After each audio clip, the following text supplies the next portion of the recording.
जिनको अभी तक एजाज़िया कार्ड के लिए कॉल नहीं आई। एजाज़िया कार्ड बहुत सारे दोस्त ऐसे हैं जिनको मिलने में तख़ीर हो रही है। उस तख़ीर की वजह सबसे पहले ये है, जो ज़राए से पता चला है कि अक्सरियत के साथ ऐसे इमाम मस्जिद जिन्होंने जब अपनी रजिस्ट्रेशन करवाई है, वो जो सर्वे करने वाला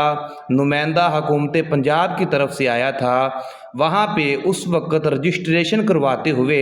जो अपना फ़ोन नंबर दिया था ना, वो फ़ोन नंबर अक्सरियत के साथ इमाम मस्जिदों के बंद जा रहे हैं।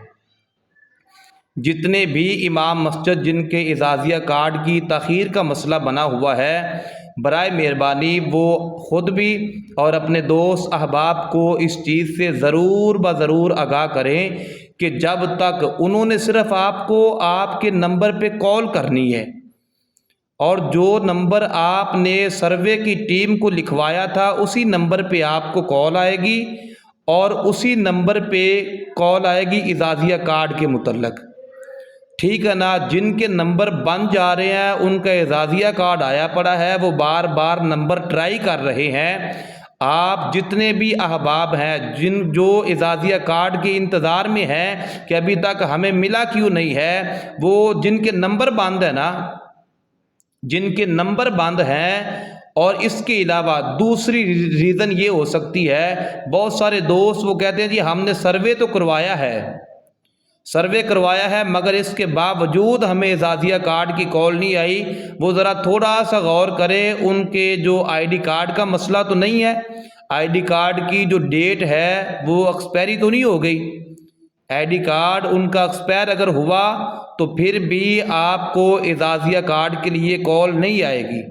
बाज़ औक़ात अगर आपका एजाज़िया कार्ड बन भी गया तो जब तक आपका आईडी कार्ड एक्सपायर वाले आईडी कार्ड पे आपको एजाज़िया कार्ड वसूल नहीं होगा, आपको नहीं मिलेगा। इसलिए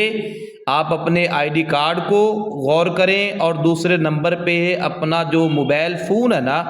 जो नंबर आपने सर्वे वाली टीम को लिखवाया था, वो नंबर जो है उस नंबर पे उसको आप ऑन करें, उसी नंबर पे आपको कॉल आएगी और आपने अपना एजाज़िया कार्ड वसूल करना है। बाकी इंशाल्लाह मैंने जिन दोस्तों के रजिस्ट्रेशन का मसला था, इस हवाले से मैंने वीडियो बनाई है, और मज़ीद इस वीडियो के अंदर भी मैं ये पैगाम दे रहा हूँ हुकूमत पंजाब से कि बहुत सारे इमाम मस्जिद ऐसे हैं जिनकी पहले सर्वे के अंदर रजिस्ट्रेशन का मसला आया, वो मस्जिद की रजिस्ट्रेशन का मसला था या आईडी कार्ड की वजह से इमाम मस्जिद की रजिस्ट्रेशन का जो मसला है, इसको जल्दी से जल्दी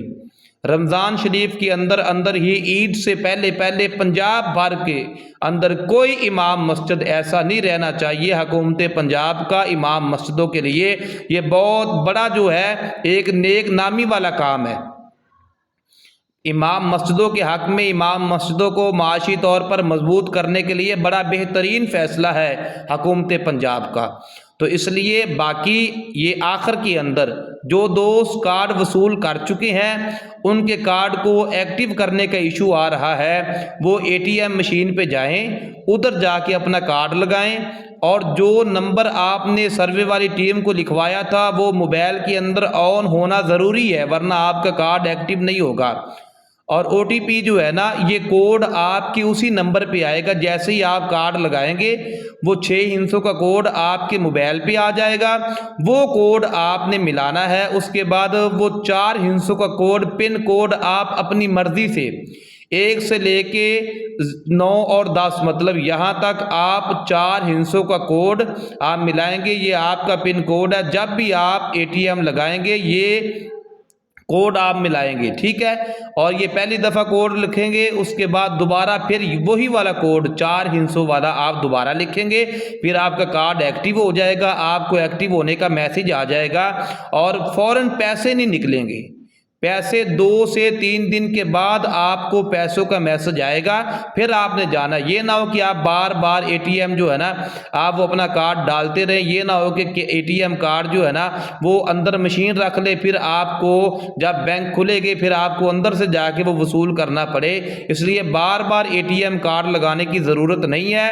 आपका कार्ड एक्टिव हो जाए, आप कार्ड जेब में डालें, घर आ जाएं, जब आपको 2 से 3 दिन के अंदर मैसेज आएगा उसके बाद आप जाएं एटीएम कार्ड लगाएं और जो पिन कोड आपने 4 हिस्सों वाला लगाया होगा वही मिलाएं और 25,000 अपनी जेब में डालें और घर को आ जाएं।